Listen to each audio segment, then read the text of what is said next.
What is going on, guys? Vanity here, back with a brand new video. I'm going to be uploading 2 videos a week from here on out. They're in the style of series over the weekends, and then a shorter tutorial covering a different but hopefully still interesting subject towards the beginning of the week. If you've got any suggestions for future video content, please comment them down below. Now, for my regular viewers, this weekend I'm covering the sound of J. Lewis. Now, this tutorial is going to be split into 3 sections. How I back up everything following the 3-2-1 strategy, how I manage and organize my files, and how I manage Ableton Live for workflow and productivity. The chapter times for each segment are, as always, in the pinned comment below.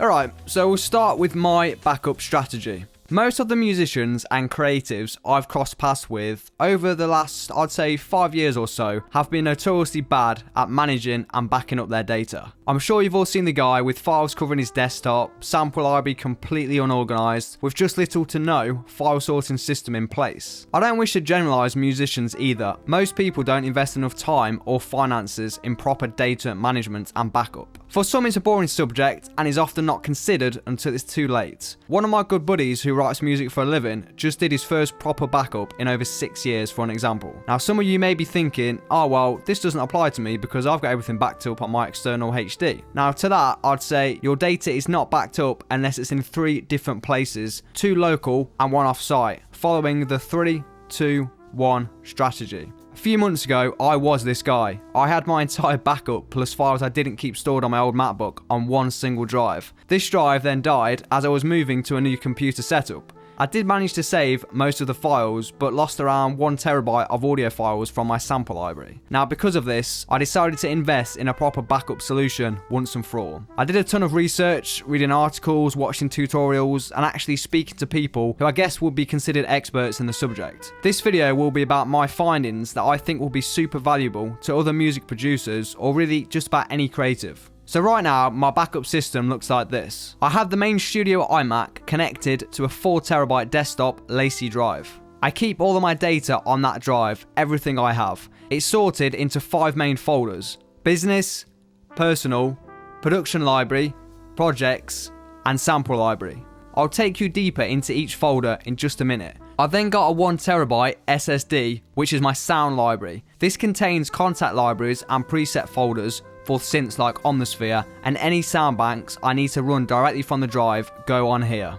So they're my 2 drives that are in use. I then have a LaCie 10 terabyte RAID system that backs up all of my data onto the 5 drives hourly. Now, RAID stands for Redundant Array of Independent Disks, and is a data storage virtualization technology that combines multiple physical disk drive components into a single logical unit for the purposes of data redundancy, performance improvement, or both. There are different RAID modes, but I won't go into that in this video as I don't use them in a RAID configuration per se. Each drive is 2 terabytes and looks like this: sample library, sound library, projects, which also includes my business and personal files, time machine, which performs hourly backups of my computer, and entertainment, which contains 4K movies, music, etc.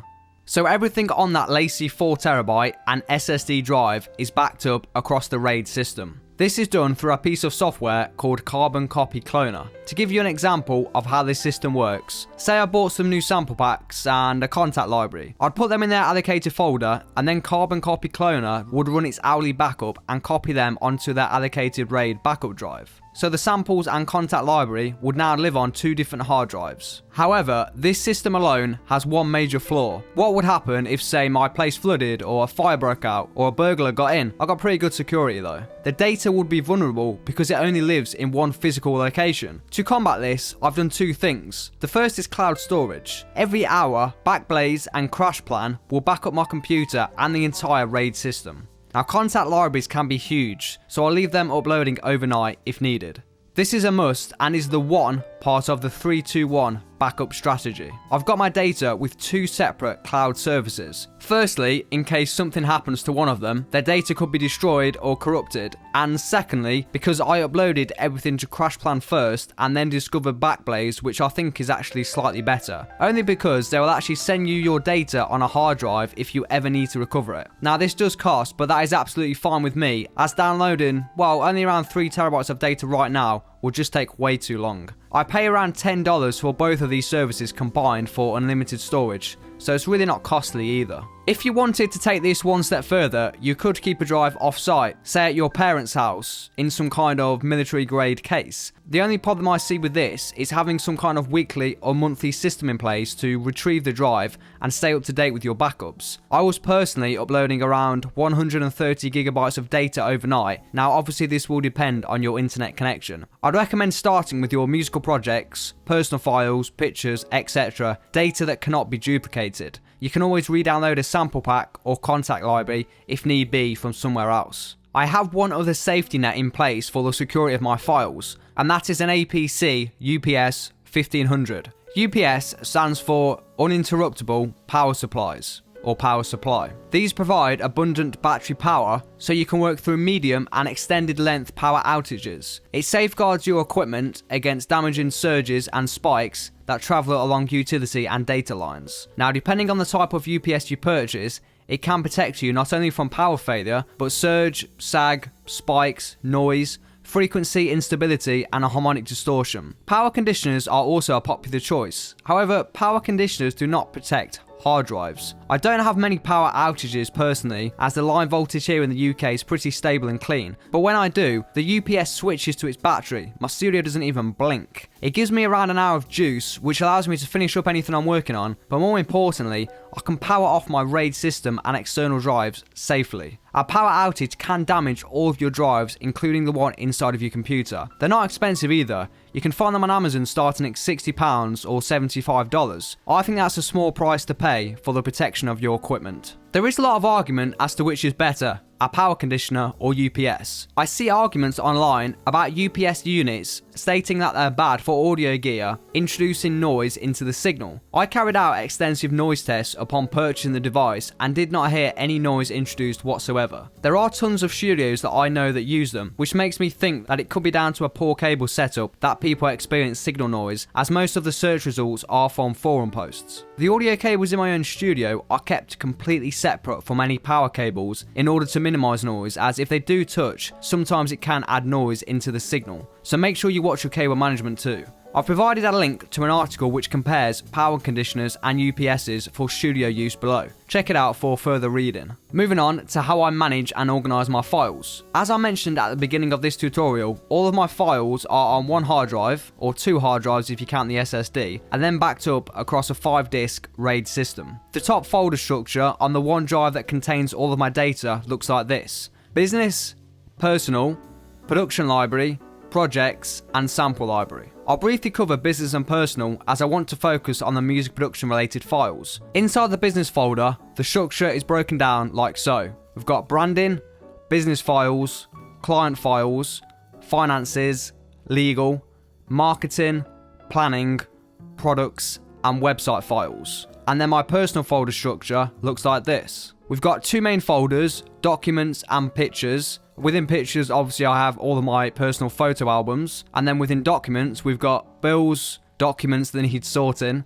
finances, health, life management, and mind. Moving on to the production library. Now, the production library contains everything related to music production besides my projects and my samples. Right now there's not much in there, as you can see, but you could have the installation files for your plugins or a backup of your licenses, etc. If you wanted to, you could even keep the samples and the projects within this folder. My reasons for splitting them up were firstly for quick access, and secondly so I could split them up over my RAID drives, as the cloud software only allows you to back up whole drives as opposed to individual folders. It also means if I were to lose a drive, I've only lost one single collection of data rather than the whole thing, and can quickly go back and retrieve that folder. The next and probably most important folder is projects. The top three folders here haven't got tons in them, so I'll get straight into the YouTube folder. The top folder structure in here is sorted by year. It then breaks down into month and then project. All the numbers at the start of the file name are the dates this project was uploaded to YouTube in reverse order. Because all of my projects are named this way, I can quickly search for one through using Finder on Mac, for example. So in January, we've got Knowledge,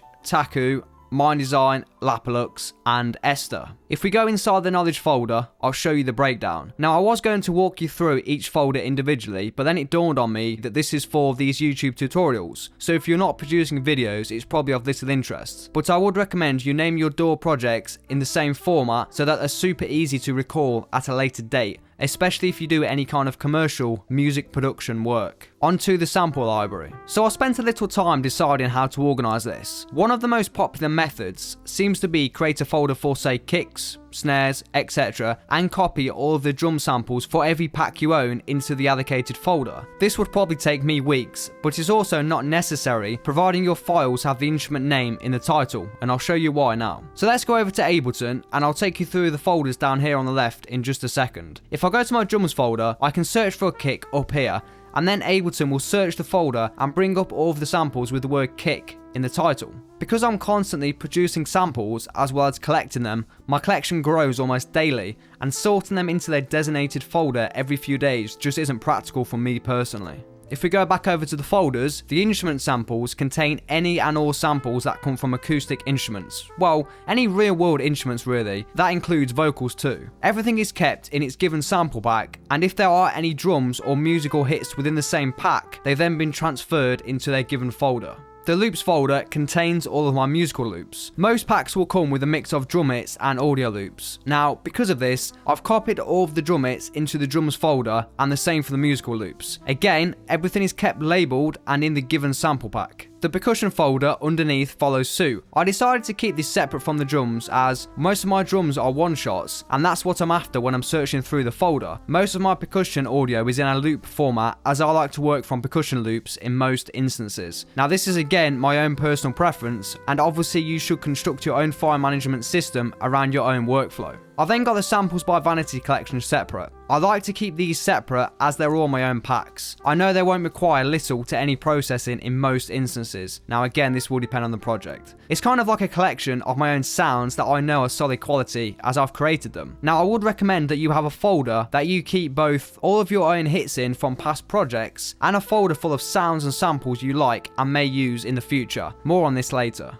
The last folder is where I put all of my new sample packs in that I'm yet to go through. They live here for around a month before they're sorted into their own given category. I'll quickly cover my sound library as I'd like to move into my Ableton workflow. So the sound library structure looks like so. We've got my Ableton library, all my contact libraries which are just dropped in the folder, and then my plugin libraries such as Omnisphere as it's around 60 gigs. They're only in a separate place as they're running from a separate SSD for speed. I guess ideally you would have everything running from SSDs, but until they come down in price, mechanical drives will do just fine. You're looking at around £1,000 or $1,300 for a 4TB Samsung SSD, whereas a 4TB mechanical drive are currently around £100 or $30. Moving on to the last segment, which is how I manage or work within Ableton Live. Most of what I'm going to discuss applies to any DAW. It's more of a workflow as opposed to Ableton tips and tricks. Creating a default template is massive for productivity. I'm sure everyone watching this knows that, and I'd like to focus more on what's not being discussed all that much. Actually, and this may be obvious to you, but having everything plugged in and connected to each other in the studio really helps. In the past, I've had to move equipment around and plug stuff in when working, but this just really kills workflow. The idea is to make everything easily accessible and ready to go at a moment's notice, both in the studio and inside of your DAW. The file system in Ableton here emulates the folders I've just taken you through. I find it to be almost critical to have everything I need inside of Ableton without having to leave the application. I won't cover them again,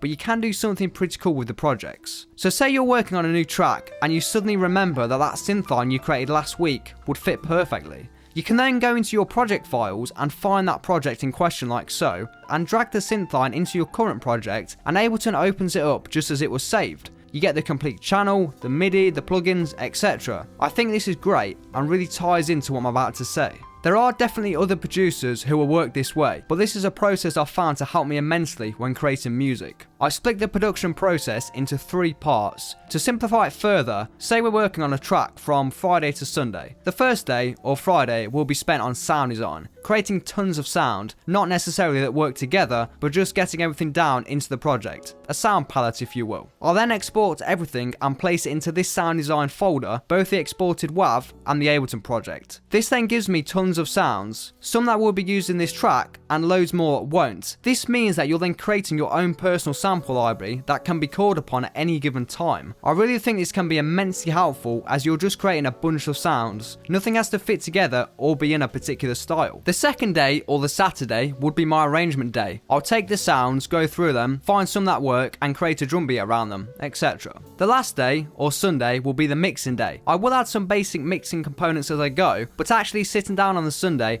I can put on my mixing hat and really focus on that one element. Also, the first 2 days lean more to the creative side and the mixing more the technical. Now, just to reiterate, this whole video is about how I work, not showing you how you should be working. My workflow is not superior or better, it's just how I like to work. Truthfully, if you're creating great music, that's all that matters. Just make sure it's backed up. This system may have some flaws. I can't see any right now, but someone watching this may think of something. I've tailor-made this backup and file management system to my own needs, but I work from a template in the way that I took other people's advice from doing research on the subject and put together this system. I couldn't find a video or a guide that was aimed towards music producers or photographers or any creative working with large amounts of data, so I really hope this video has helped, perhaps even giving you some inspiration for your own backup and file management system, and at the least gets you to back up your data. Alright guys, I'll be back over the weekend with volume 17 of the In the Style of series, but until then, I'm out. Peace.